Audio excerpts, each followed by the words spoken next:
Yo yo, evil ones. Today we got quite a bit of news. First, some tragic news. Ozzy Osbourne and Hulk Hogan both passed away within 24 hours of each other. Wow, that's crazy.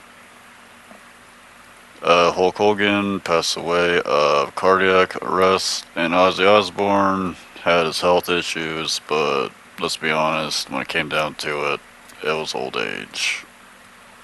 But he went out with a pretty big bang with a massive concert featuring Metallica, Disturbed, and a whole sorts of other kingly-like bands of that genre. So rest in peace to both souls. Hulk Hogan will probably hear something about on Monday Night Raw. Waiting for that. Probably tonight on SmackDown as well. But on to some more positive news. Xbox will lower the price of their games from $80 to $70, considering the backlash players they received from players. Players that have pre-ordered games such as the Outer Worlds 2 will receive a refund to a lower price. And that's all said and good. I mean, it's not $80, but the original price was $60. And I think we can all agree that modern games today ain't even worth that. I mean, we're all gonna wait for sales anyways, right? This ain't Nintendo. So, they went on to say that $80 was what was needed for today's market. And then they lower the price and they say that the $70 is well within the market demands, today's market conditions. So that just has bullshit written all over it. They lied. They lied. That was a lie beyond lies.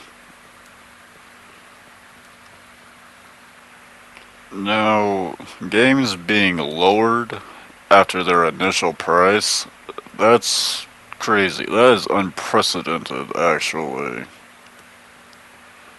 But they lowered the price, so that means that the backlash was pretty bad. People were pretty upset about it. You know, not everyone's a blind Nintendo follower. This is also a clear indication that Xbox is afraid that nobody is buying Xboxes. That Microsoft is afraid that nobody is buying their Xboxes. They've even switched focus from making exclusive games to making everything multi-platform. They want to start a new focus on more software than hardware. So basically, as much as it kind of sucks to admit it, Microsoft is slowly backing out of the console wars and just making more software oriented materials. Now, Xbox reducing their prices back down to $70, that's a big win. You know, people don't really listen to that, and like I said before, lowering prices after announcing the initial price is unprecedented.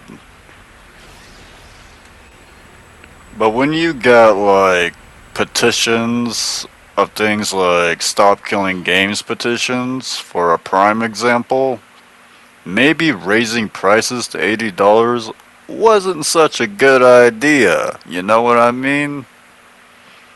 And then you get games like Claire Obscure that is only $50 and yet is a complete masterpiece. I've personally never played it, but it doesn't take a blind man to know that that game is something everybody enjoys and loves. So why can't other games that are mediocre or just flat out crap can't be that priced? It all boils down to corporate greed, as usual. So that's about all the news on that subject. Moving on to San Diego Comic Con 2025.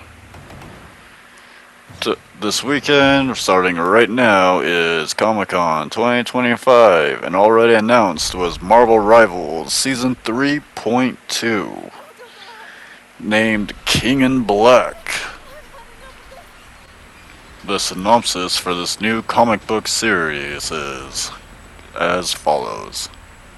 Clintar kills. When a galactic vacation goes awry, our beloved heroes, Jeff, Rocket Raccoon, Thing, and Squirrel Girl, find themselves on the symbiotic shores of Clintar, home of the symbiotes. As allies are transformed, their dark halves join the side of the symbiote-bonded Hela and her growing symbiotic army.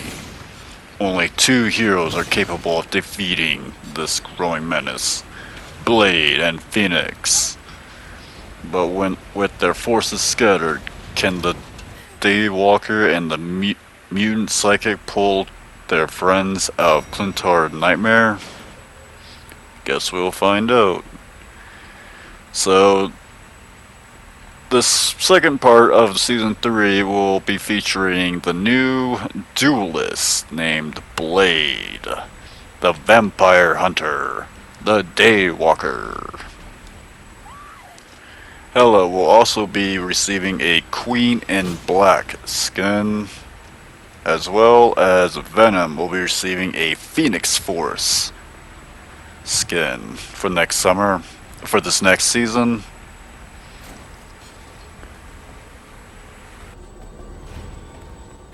Alright, that'll be it.